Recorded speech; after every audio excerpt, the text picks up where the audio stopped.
The initial newborn evaluation takes place 1 minute after birth. It is brief and intended to assess the newborn's immediate adaptation to extrauterine life and to detect any abnormalities. The newborn's condition is expressed by the APGAR score using the following criteria. A more thorough examination, similar to the example that follows, is performed after the baby is stabilized. The newborn period consists of the first 28 days of life. The first examination in the ambulatory setting is usually at 2 weeks. As with any office visit, first obtain a good history including the prenatal history, including duration of pregnancy and complications, the birth history, consisting of type of delivery and maternal or fetal complications, the neonatal history, consisting of birth weight, length of hospital stay, and history of infection or jaundice, the current history, including sleeping pattern, type of feeding, whether breast or bottle, and family history. How is the family adapting, including siblings, health of family members, and are there any questions or concerns? An important aspect that must be assessed is the infant-caregiver interaction. Does the caregiver smile at the baby and talk to her? Does she seem comfortable with the baby? The general survey starts with a review of the vital signs. The temperature should be checked and recorded at each visit. Height, weight, and head circumference are important indicators of the infant's general health and should also be obtained at each visit. Height is measured from crown to heels with the legs extended and may be evaluated with a measuring board or by marking on the table paper and measuring the distance between the marks. Weight should be obtained unclothed. Newborns lose a small amount of weight shortly after birth through diuresis, but should be back to their birth weight by 10 days after birth. Head circumference is an important indication of brain growth and should be measured at each visit until the 3rd birthday. The tape should be placed over the occipital, parietal, and frontal prominences while the infant is supine. Be sure that you reposition the tape as necessary. These measurements should be plotted on the growth chart at each visit.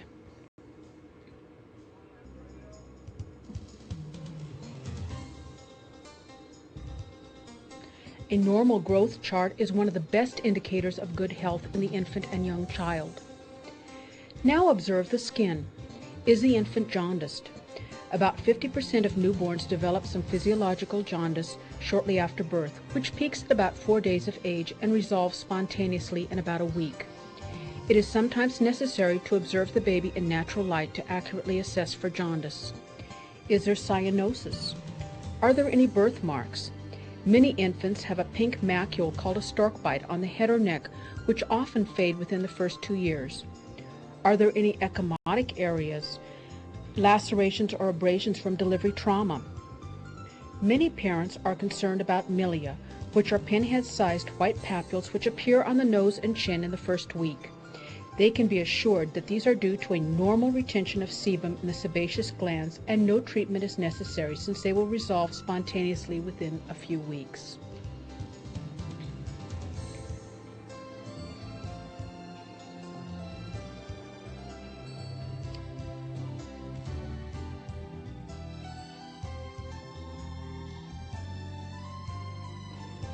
Many newborns also have lanugo, long soft hair most often present on the back and shoulders. This is also not permanent and will be shed in a couple of weeks. Some infants may have enlarged, engorged breasts, which may actually secrete milk. This is sometimes referred to as witch's milk and is due to stimulation from maternal estrogen in utero. If left alone, the milk will dry up and the breasts assume a normal contour in about 2 weeks. Observe also for body proportion and posture. The posture should be symmetrical with the limbs semi-flexed with full range of motion. Note respiratory rate and effort. Is there nasal flaring, grunting, or retractions that could signal respiratory distress? A primary difference between the pediatric and adult physical examination is the order in which the systems are evaluated. Certain portions of the examination must be performed when the child is quiet, such as assessment of the fontanelles, cardiac status and pulses, and respiration. Parts of the examination that may be distressing or painful should be performed at the end. Check the femoral and brachial pulses. These should be equal and strong. Weak or absent femoral pulses suggest coarctation of the aorta. Now evaluate the heart with the infant supine. The apical impulse is often visible at the level of the fourth interspace to the left of the midclavicular line. Sinus arrhythmia is a common normal finding, with a faster heart rate on inspiration and slower on expiration. Listen carefully for any murmurs.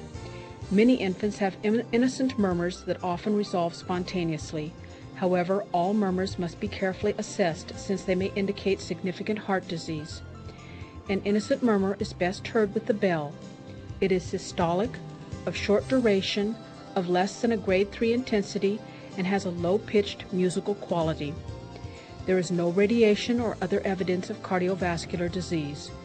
The average heart rate in the newborn is 140 beats per minute. Now examine the anterior thorax. Auscultate the lungs. A normal respiratory rate is 30 to 40 per minute, which may be slightly irregular.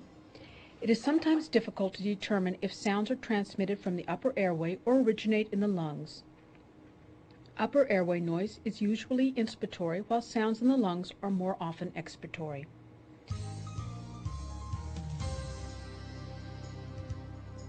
The examination of the head is one of the most important parts of the newborn exam. The bones of the skull are separated by membranous tissue spaces called sutures, which meet at the fontanelles. The fontanelles provide a method for assessing intracranial pressure. A tense or bulging fontanelle is a sign of increased intracranial pressure, whereas a depressed fontanelle is an indication of dehydration. Fontanelles should be soft and flat. It is important to examine the head when the infant is quiet, since crying causes bulging of the fontanelles. There is often some edema of the scalp immediately after a vaginal birth due to pressure on the fetal head. This may give a slightly asymmetrical appearance at first. While examining the head, observe the face closely.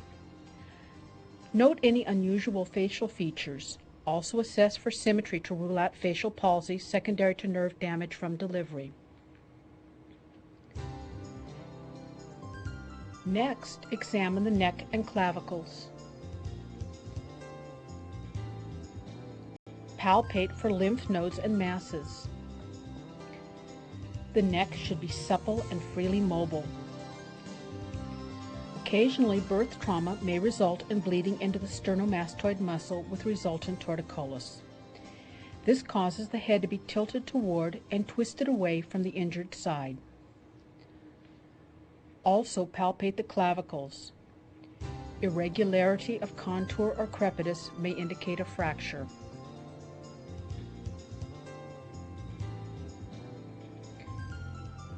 Now examine the eyes. Assess the conjunctiva. The eyes of the newborn are often puffy and subconjunctival hemorrhages may be present secondary to pressure during delivery. Evaluate direct and consensual pupillary response.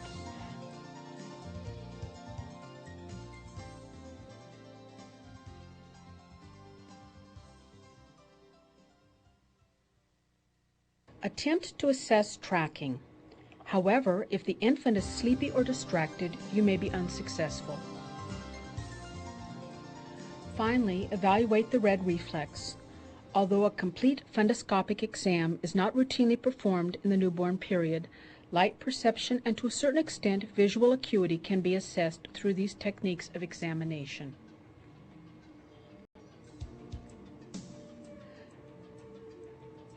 Note the position of the ears. The upper portion of the ear should join the scalp at or above the level of the eye. Abnormal or low-set ears may be a sign of a number of congenital syndromes. Inspect the ear itself and the skin around it. Look for skin tags or pits that may be remnants of the first brachial cleft. An otoscopic exam is not generally indicated since the external auditory canal is usually full of vernix that obscures the tympanic membrane. A gross test for hearing for the newborn is the acoustic blink reflex. A sharp sound, such as the ringing of a bell or a clap, should cause blinking of the eyes as an indicator of auditory acuity.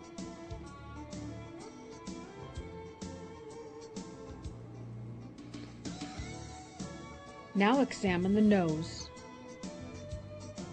Infants are obligate nasal breathers.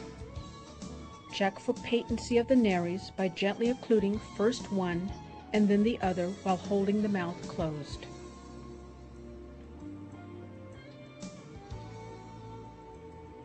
Inspect the mouth and pharynx using a tongue blade and pen light with the infant supine.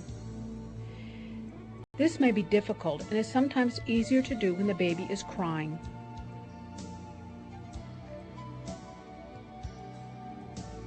Inspect the gums for supernumerary teeth and retention cysts. Inspect the palate. With your gloved finger, palpate the palate to make sure that it is intact. At the same time, you may assess the sucking and rooting reflexes. The infant should suck vigorously on the examining finger. The rooting reflex is elicited by stroking the cheek, lips, or corner of the mouth. The newborn will turn its head toward the side and open his mouth. This is a primitive reflex that enables the baby to find the breast to nurse and disappears by the time the infant is 3 to 4 months old. Inspect the abdomen. If the umbilical cord is still present, inspect for the number of vessels. There should be 2 thick-walled arteries and 1 thin-walled vein. There is a strong correlation between the presence of only 2 umbilical vessels and a large number of congenital anomalies. Inspect the umbilicus for discharge, redness, and granulomatous tissue that may signal failure to heal properly. Auscultate for bowel sounds in all 4 quadrants. Observe and gently palpate for umbilical hernia.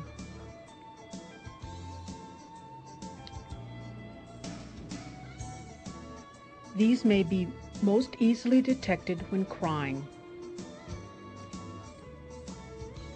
Now percuss the abdomen gently.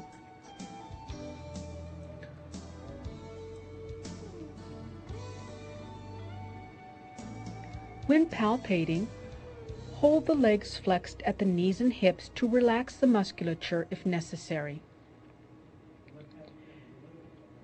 With gentle palpation, you should be able to feel both the liver edge, 1 to 2 centimeters below the costal margin, and the tip of the spleen. It is also possible to palpate both kidneys by gently capturing them between your hands. Next, the genitals are examined. The male genital exam will be covered in the next portion of this video.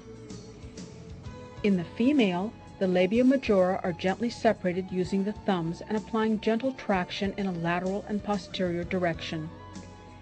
Inspect the urethral meatus, the vestibule, the clitoris, and the posterior fourchette. Occasionally, there is some scant, bloody vaginal discharge in the first few weeks of life. This is due to exposure to high levels of maternal estrogen in utero and will resolve spontaneously. The rectum can also be inspected at this time. In the normal newborn, further rectal examination is not indicated. The musculoskeletal examination generally follows. Observe the feet. The feet of the newborn appear to be flat due to a fat pad in the arch. Next, examine the legs and hips carefully. First, check for leg length. Straighten the legs and inspect for length and symmetrical skin folds. Then bend the knees with the feet flat on the table. Check that the height of the knees is equal. Examine the hips using both the Ortolani and Barlow maneuvers. For the Ortolani test, flex the legs at right angles at the hips and knees, placing your index fingers over the greater trochanter of the femurs and your thumbs over the lesser trochanters. Abduct both hips at the same time until the knees touch the table. If you feel a clunk or hear a click, this is known as Ortolani's sign and may indicate a congenitally dislocated hip. The Barlow's maneuver is helpful in detecting an unstable hip and is not diagnostic of a congenital dislocation. To perform this test, leave your hands in the same position and press outward and backward with your thumbs. Any movement which is felt is abnormal and is documented as a positive Barlow's sign.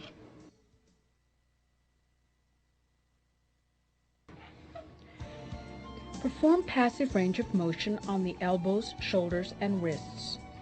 Of course, you have also been observing for movement of the extremities and for complete and symmetrical range of motion of all joints throughout the examination. Next, place the infant prone and examine the spine.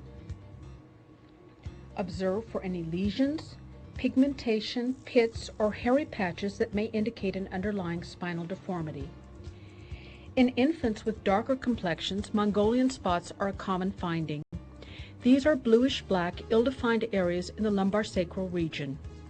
They fade gradually during childhood. These are important to note because they may be confused with ecchymosis due to abuse at a later date.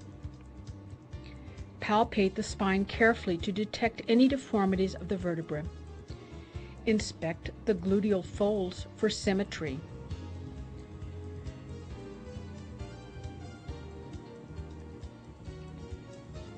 Percuss the posterior thorax and then auscultate the lungs.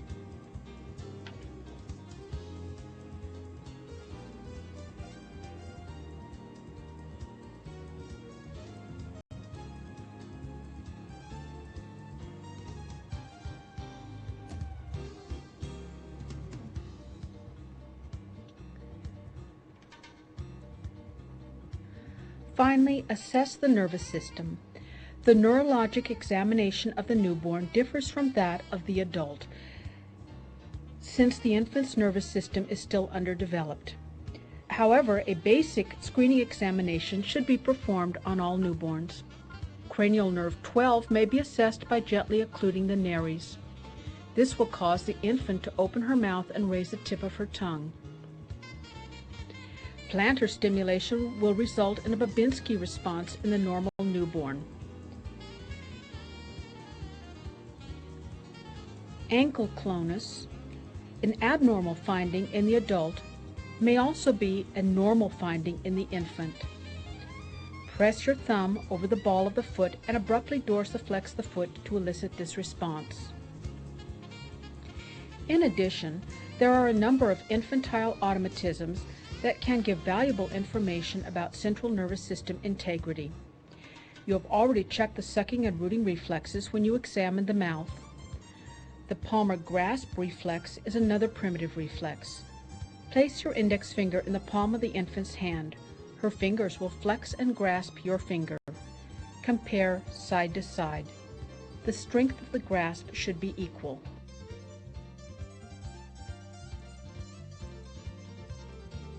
The acoustic blink reflex has already been discussed with the evaluation of hearing.